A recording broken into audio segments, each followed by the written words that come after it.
Well, hey guys, in today's video, I'm going to be talking all about how to grow your hair long. All of the things you need to know that go into building long, shiny, strong hair. Today's video is in partnership with Function of Beauty. Thank you, Function of Beauty, for sponsoring today's video. They make the shampoo and conditioner that I use and love. I've been using it for over a year now, as well as their hair mask. Check the link in the description box. I have a coupon code for you guys if you are at all interested. If you're struggling with growing your hair long, one thing to take into account is what medications you might be taking. A lot of medications can affect hair growth and lead to hair loss and thinning of the hair.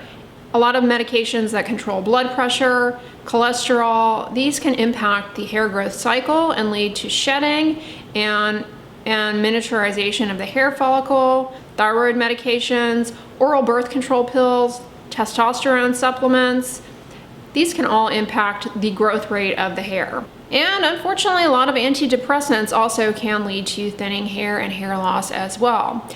Now, while these medications can impact your hair, it's really important that you talk to your doctor about these medications rather than just abruptly stopping them. Doing so might be very dangerous to your overall health, so always discuss your medications and your medication concerns with your healthcare provider. Tip number 2 for healthy hair: shampoo your scalp on a regular basis. How often? That's going to vary from person to person, depending on things like your hair type, your age, and really how oily your scalp tends to be. As oil accumulates on your scalp and the roots of your hair, the microorganisms that naturally live on our skin can start to break down that excessive sebum, creating inflammatory mediators. This can lead to a lot of irritation in the scalp with hair breakage, and it actually can affect the hair growth cycle. And importantly, it causes dandruff. I shampoo my hair every day, mostly because my hair can tolerate it and my scalp will get oily otherwise. I really love the Function of Beauty shampoo and conditioner, mostly because they come straight to my door, so I don't have to go out to get my shampoo and conditioner. It's really easy. All you do is take a quick 2-minute quiz outlining your hair type, hair goals, and personalized preference. You can choose your color and fragrance. I, of course, get color-free and fragrance-free. Their shampoos and conditioners, you can also select free of silicones. And there are no preservatives in these that are commonly associated with allergies. And there's also no sulfates, which can be really drying for certain hair textures. The products are 100% vegan and cruelty-free. I really get the biggest kick out of the fact that you can have your name put on your bottle. I just like that little personalized touch, so I always get Function of Dre on mine. For convenience, Function of Beauty also offers a subscription service where you can get ongoing deliveries of your favorite personalized formulas on the delivery schedule of your choice, like every 2 months, 3 months, or 6 months. And you can cancel at any time or change your formula by switching up the goals and scents as often as you like. And for some extra TLC, there are add-ons. I always get the hair mask. It's fantastic and is really great for reducing frizz and breakage and split ends. It's a nice creamy formula that I always select fragrance-free and dye-free. Check out Function of Beauty. If you click the link in my description box, you can get 20% off your first order. So don't ditch the shampooing. It's really important for your scalp health and for the growth of your hair. All right, the next few things are gonna focus around your diet. That is one of the most important things when it comes to the growth of your hair and the overall health and shine and quality of the hair that your body makes. Proteins that contain amino acids that have sulfur in them, like methionine and cysteine, are critical for the formation of hair keratins and ultimately the growth of hair. The rate of hair growth, the diameter of your hair, and the synthesis of those hair keratins depends on the amino acid cysteine, which you get from dietary protein. Another amino acid that we get from dietary proteins is L-lysine. That plays a critical part in the health of the root of your hair. L-lysine dictates the shape of your hair and hair volume. In addition to its direct roles in hair growth, it's also important for the absorption of zinc and iron. Without L-lysine, you can become deficient in these, and zinc and iron are also really important for building strong, healthy hair. At a minimum, it is recommended that you consume 0.8 grams of protein per kilogram of body weight. However, depending on your activity level, you may have much greater protein needs. But you can get all of your protein needs from dietary sources. Legumes, nuts, seeds, whole grains, vegetables even have protein, and of course meats, poultry, eggs. Dietary protein does play a huge role in the growth and the health and the synthesis of your hair. Take a look at your dietary fat. Fat is really important for the health of your hair. Makes your hair shiny. Dietary fats are important for the synthesis of steroid hormones and for hydration of the hair shaft. Inadequate consumption of linoleic and linolenic acids, as well as polyunsaturated fatty acids, can result in hair loss. So make sure that you're getting those omega-3 fatty acids. Food sources of omega-3 fatty acids include things like walnuts, flaxseed. Omega-6 fatty acids, on the other hand, largely come from plant oils. And these are helpful in the health of your hair, of course. They definitely play a role in our diet, but you want to be careful because excessive consumption of omega-6 fatty acids actually can push you towards an inflammatory state. Many of these omega-6 plant oils are found in a lot of processed foods, fried foods. The standard Western diet is actually quite rich in omega-6 fatty acids, and getting away from that is backing away from the reliance on a lot of processed foods. Many of them are pumped full of the plant oils that can raise your inflammation, and we're not really getting enough of the omega-3 fatty acids. Speaking of Western diets, let's talk about carbohydrates. Consumption of highly processed foods that are rich in simple sugars can have adverse effects on the health of your hair by raising your blood sugar too quickly, resulting in higher levels of insulin. Elevated levels of insulin and insulin-like growth factor lead to an increased production of sebum. And the microorganisms that naturally live on your skin, including your scalp, they start to break down the excess sebum into triacylglycerols and inflammatory compounds. This increase in inflammation in the scalp is not going to benefit the growth of your hair. Diets rich in simple sugars also increase the level of androgens. Androgens in women are produced in the ovaries, and that results in an increase in dihydrotestosterone.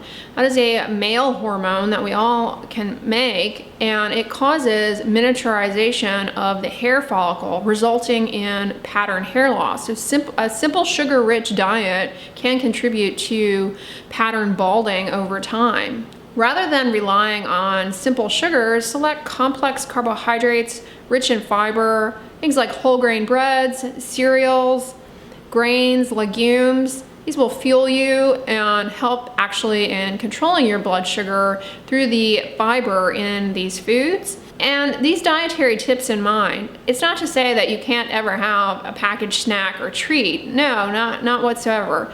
But you can see that if you rely solely on those things, it can have deleterious effects, not only on your health, but obviously on your hair, and take your hair growth journey back several steps. Beyond macronutrients, you also have to consider vitamins in your diet. Vitamin D deficiency is associated with a type of hair loss called telogen effluvium, or hair shedding. Vitamin D is synthesized in our skin upon exposure to sunlight, or specifically UVB, and is also acquired through dietary sources. As a side note, I always get questions about this, about sun and sunscreen. Sun is dangerous. It puts you at risk for skin cancer, and studies show that use of sunscreen does not result in vitamin D deficiency, and that for people who are vitamin D deficient, it's not a contraindication to wear sunscreen. There are a lot of issues around relying on sun exposure for vitamin D.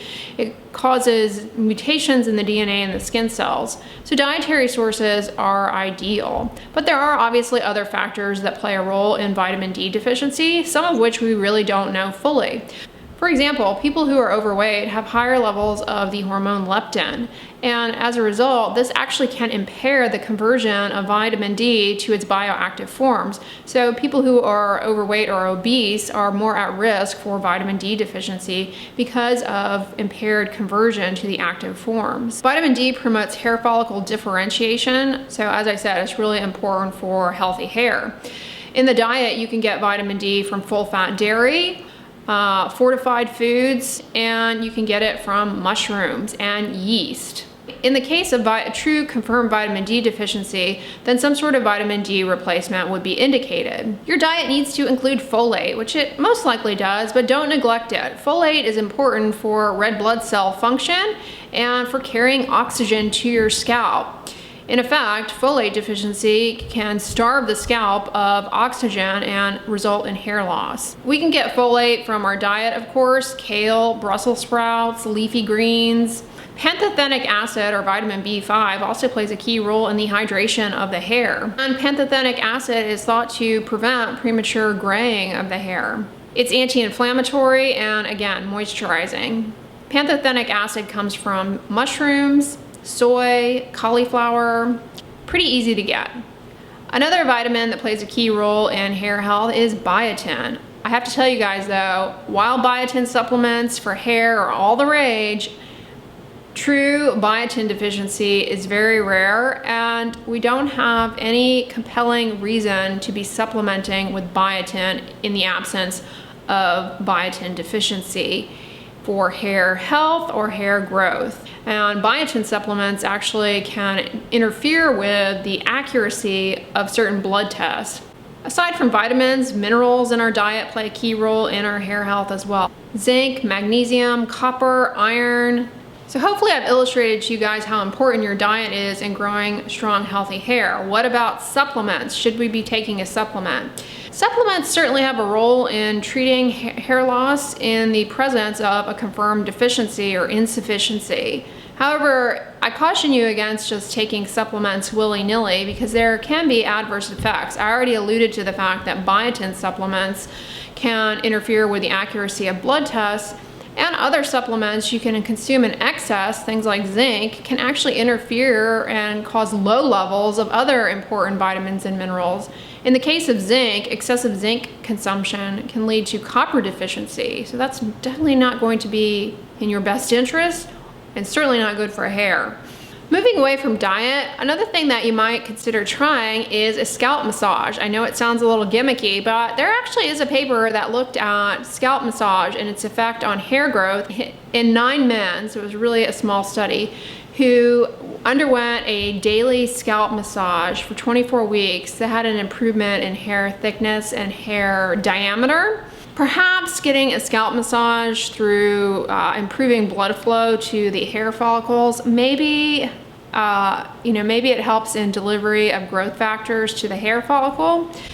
If anything, it can help reduce your stress and be relaxing. That brings me to my next point, stress. Oh my goodness, stress plays such a major role in our hair health and hair growth. When you are stressed out, your body goes into this kind of protective mode and it shifts the hair cycle away from growing towards shedding. That's called a telogen effluvium. It typically presents 3 months after a stressful event, but in people who are chronically under a lot of stress, they can experience ongoing telogen effluvium or hair shedding that's even more distressing. Managing stress is an art and there's no formula for it.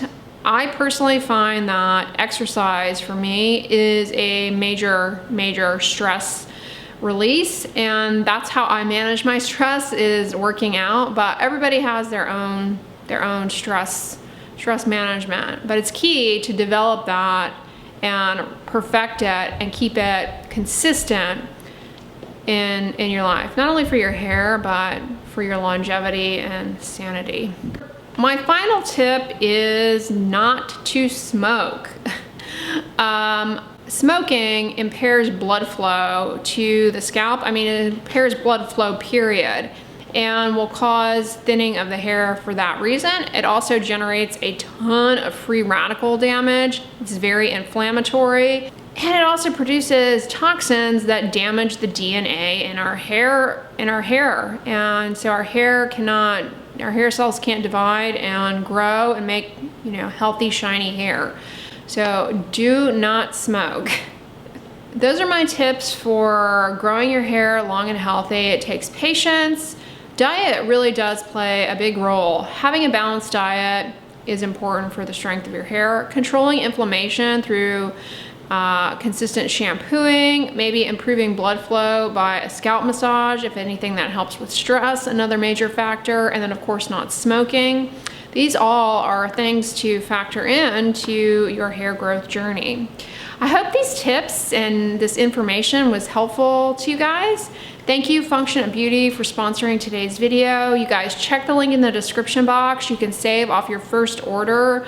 I love their shampoo and conditioner, and the hair mask always leaves my hair so shiny and healthy. If you like this video, give it a thumbs up, share it with your friends, and as always, don't forget, sunscreen and subscribe. I'll talk to you guys tomorrow. Bye.